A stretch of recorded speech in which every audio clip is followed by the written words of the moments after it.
Hey there, Mauritiana here, founder of the Mindsight Academy, neuro coach to executives, leaders, entrepreneurs, and a neuro leadership trainer using insights from neuroscience to help you deliver results by teaching you how to work smarter, to enable you be in control of your brain, manage yours and other people's emotions, so you can change behaviors, flourish, and exceed expectations.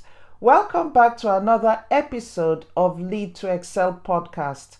I am so thrilled to be with you today because today we are going to be talking about women, female leaders. Our topic today is beliefs that limit female leaders from getting those top executive jobs.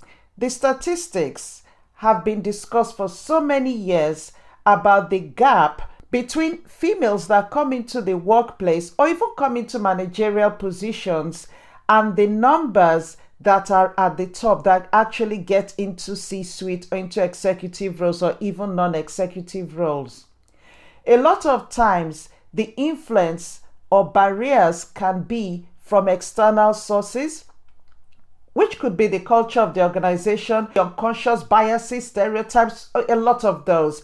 But today, my focus is really on the internal barriers that women face themselves. Internal barriers that actually prevent them from getting the roles or even applying for the roles. As organizations start shifting, you as a woman must be ready to grab those positions. And that's my focus on this podcast. And really, that's my focus on really helping as many women as I can really get into those executive roles by navigating the obstacles and barriers that you face externally, but also internally. So without wasting any more time, as usual, get yourself ready, have your drink, have your coffee, have your snack, and put your feet up and listen in. I'll start with this question. Where are you? Where are you right now in your work, in your career? Are you satisfied with where you currently are? Does your role give you an opportunity to use your talents and create impact? Do you feel valued, not just for your contributions, but also for your potential? Does your work give you a sense of fulfillment, and is it actually satisfying your ambitions? Do you feel that you're making a difference in your workplace, in the world, and will your current path enable you to achieve this if you're not yet quite there? Do you feel unheard by your colleagues or by your organization at large? It's a known fact that female leaders have a very different experience in the workplace than men do. Understanding how beliefs and values impact on your work performance is very important to enable you to achieve your career goals so that you can rise to the top of your career. What are beliefs actually, you might be asking? A belief is something you hold to be true or false, right or wrong. Beliefs tend to arise from assumptions and judgments that you make about yourself or others and are one of the most significant filters that influences your behavior. Limitations that you face in life arise from these self-imposed beliefs. You literally become what you believe. There's a saying that goes this way: you see the world not as it is, but as you are. Mark Twain said, if you think you can, you can. If you think you can't, you're also right. I'm not sure if it's Mark Twain or Henry Ford, but one of them said this quote, and it's so true. The key to understanding your beliefs is to develop self-awareness. And I keep going on about self-awareness in terms of, one of the skills of emotional intelligence. And it's such an important skill, especially now. Research suggests that when you see yourself clearly, you become more confident and more creative. You make sounder decisions You build stronger relationships and communicate more effectively.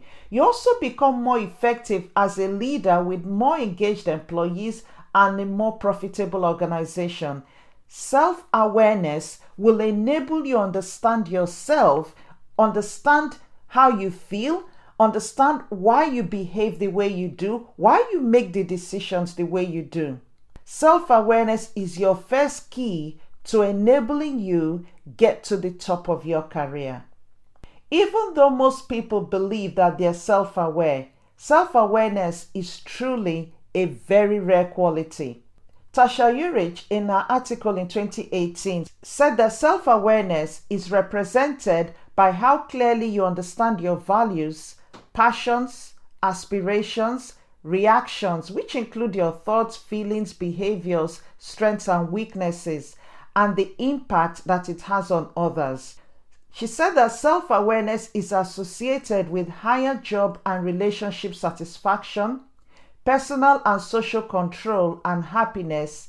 It is negatively related to anxiety, stress, and depression, which is absolutely true. So to enable you change your beliefs, you have to know what those beliefs are, and that is the importance of developing self-awareness. Trying to change a behavior that does not serve you well tends to fail unless you understand what that belief is. And also, you need to be able to understand the beliefs that inform that behavior. Your beliefs shape your actions and create the mental reasons for not changing particular behavior patterns. Many beliefs that keep female leaders in particular stuck tend to be ones that may have helped them in the past, but they are now unaware that it's now an obstacle to them moving to the next level in their present or current situation. Let's now look at some of the limiting beliefs that keep many female leaders stuck. Ambition is a bad thing.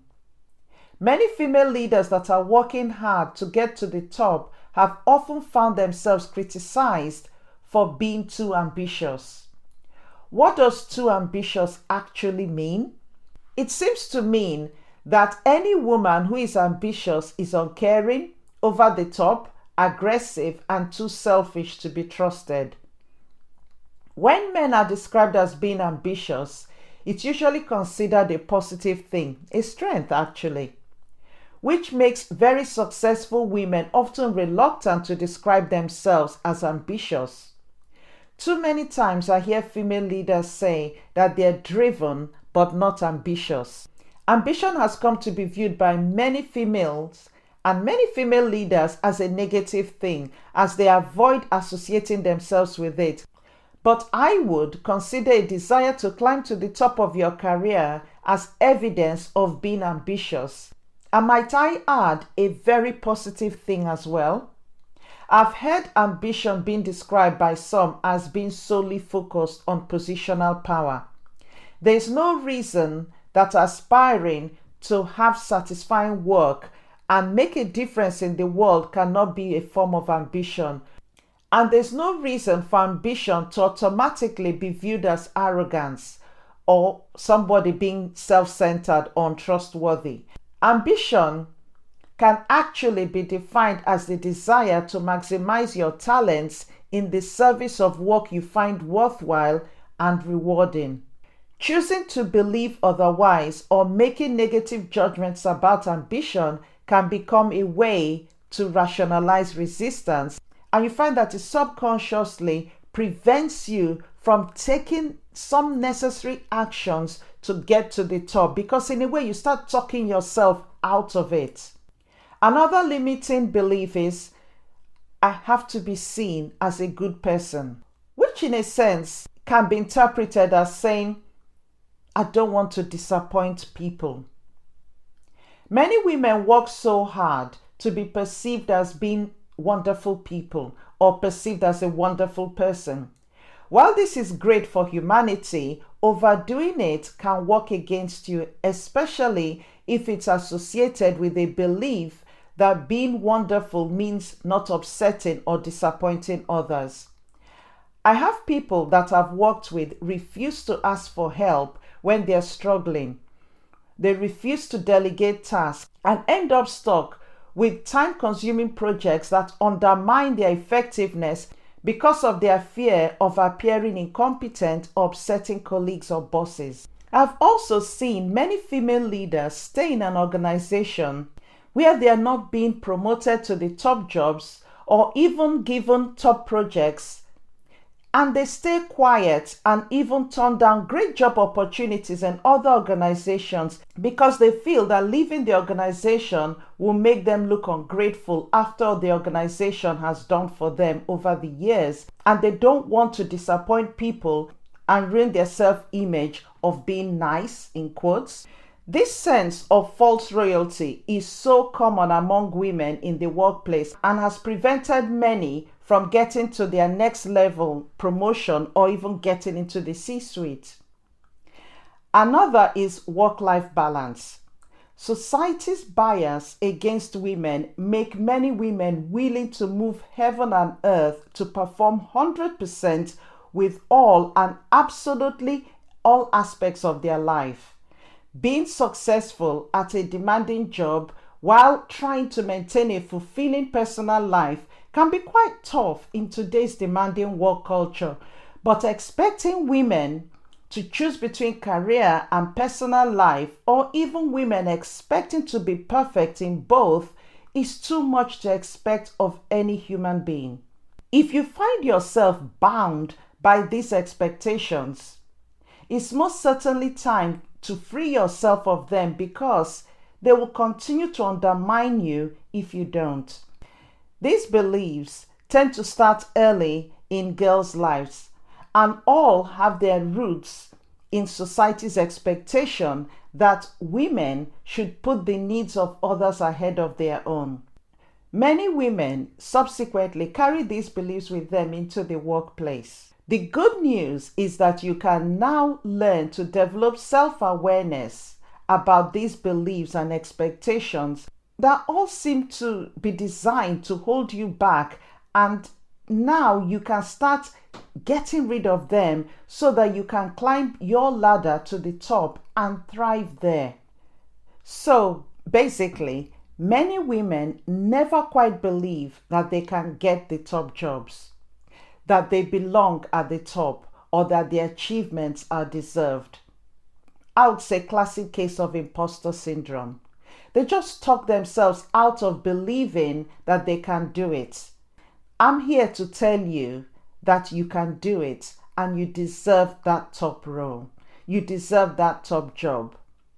And that's why I've designed a program for women who know that they are ready and deserve and should be in those top jobs. I'll put a link at the bottom of this podcast so that you can read more about the program. It's a hybrid program, so it's a combination of training and brain-based coaching, and it's individualized at the moment because it's really for women who've done training, who've done courses, or who know that they're ready, but most times the hindrance or obstacle is internal. So we're going to deal with the internal obstacles, but also using that knowledge to enable you deal with the external obstacles as well. It is a fantastic program. Training your mind and achieving success is something you have to train yourself in, because many of us were not taught this at school. Neuroplasticity, which is the science that teaches us how to rewire our brain by learning new things and channeling our brain to think and act in the actual way that we want, is the key to getting you to break out of those barriers and get to the top where you desire. Your beliefs play a major role in achieving major, minor, daily, and long-term goals while setting you on the path of success. In order to accomplish your goals, your beliefs and mindset need to match your ambition. Otherwise, it will hold you back from getting where you want to be. Remember that whatever you sow, you will reap. The question is, what thoughts and beliefs are you currently sowing? if you are interested in the program that I mentioned, click on the link below. The first step is to book a free consultation call with me so that we can determine where you currently are, determine if the program is the right fit for you, and then we'll take it from there. Because the key to getting to the top and excelling there, knowing how to work with others effectively, knowing how to be influential, knowing how to navigate change, knowing how to get the best out of people, knowing how to get the best out of yourself, knowing how to be the best even in the midst of crisis, even in the midst of hostility. It all starts with what's going on in your brain. So I hope you've enjoyed this podcast. If this interests you or you know someone that will benefit from the program, please send this podcast to them, let them listen to it, and I look forward to seeing you all in the next episode. But remember, if you've not subscribed to this podcast, please click that subscribe button wherever you listen to this podcast, because once you subscribe, you will not miss an episode. Also, I would appreciate you leaving a review or comment about the podcast. Finally, do remember to look after yourself, stay safe, and thank you once again for tuning in, and I look forward to seeing you in the next episode. In future episodes, we're going to start having a few guests on the episodes to deal with certain topics that some of you have asked about. So, I look forward to seeing you soon. Bye for now.